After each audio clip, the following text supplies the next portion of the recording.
Hey there film fans, watching online through the computer, but I could be watching you back through the computer because computers are evil and they're gonna suck out your soul. Or so the new genre of social media horror movies might have you believe. Today I'm going to talk to you about Friend Request, which is the latest in this burgeoning genre of horror.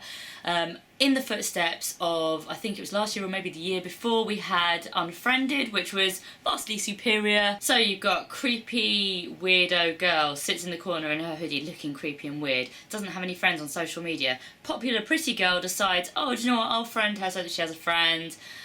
Girl goes nutso on popular girl, so she unfriends her. Weirdo girl kills herself and films it, and then the weird stuff starts happening. Blah, blah, blah. Now let's remember, it's Facebook, but it's not Facebook, because they can't use Facebook because Mark Zuckerberg will sue your asses! I'm a massive social media whore, so I had to see it, but at the same time I did spend quite a lot of it hidden behind my coat. It's the safest place to watch. Which I had to do because if there are jump scares, I will shit my pants everywhere and nobody wants that. No, particularly not in a public place. You don't want me shitting my pants everywhere. So it's best for everyone for me to hide my face when when the music gets to that point where something's going to jump at me. I just don't want to have things jump at me. I want to see something creepy. I want to see the horror. Don't want things jumping in my face. Because you know what?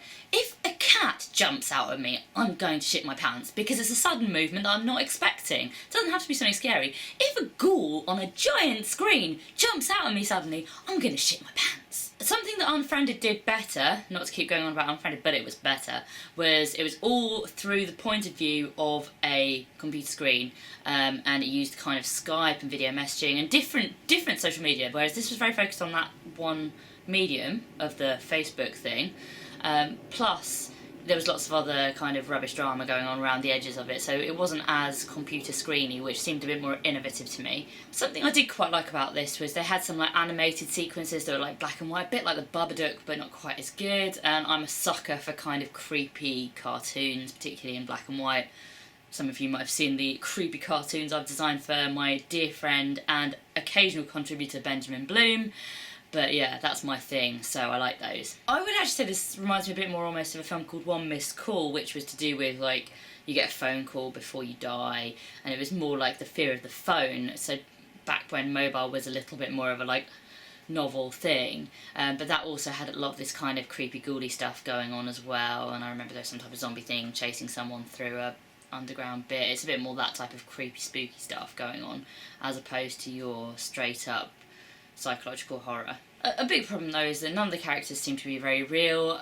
I don't know how the character development goes when people are planning horror movies, but it's just like, young people, oh, we'll have the pretty girl who's a bit boring, she can have a hunky boyfriend, she can also have like a nerdy boy that fancies her, and then there can be like the sexy bitchy friend who's a bit more sassy than her, and there can be the less attractive female friend, you know, and there can be the comedy fat kid.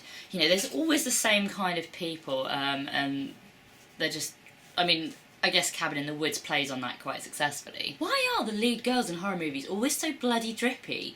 Like, I don't care if you kill her. You can kill her, you know, of all of the people in this film, probably just kill her, get it done with. There was also this kind of odd preachiness about social media addiction, because girls were meant to be studying psychology, I think, and that seemed a bit misplaced and naff. In order to get away from this presence that's in the computers, there has to be some reason they can't log off or delete their social media or put their computers away, live in the woods, whatever. And that's never really explored, and it does kind of just descend into anarchy. But hey, if you want to watch a film that might make you think twice about bowing to your better nature and befriending the slightly awkward gothic girl sitting in the corner who's probably really unhappy and could really use your friendship, and makes the slightly unusual people who don't quite conform to your social norms into some type of boogeyman, then yeah, why not watch it? And yeah, I was pretty scared, so if that's what you want, go for it. What did you guys think? Did you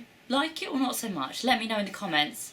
Don't forget, you should really subscribe to my channel, otherwise I probably will haunt you through your computer. Sorry about that.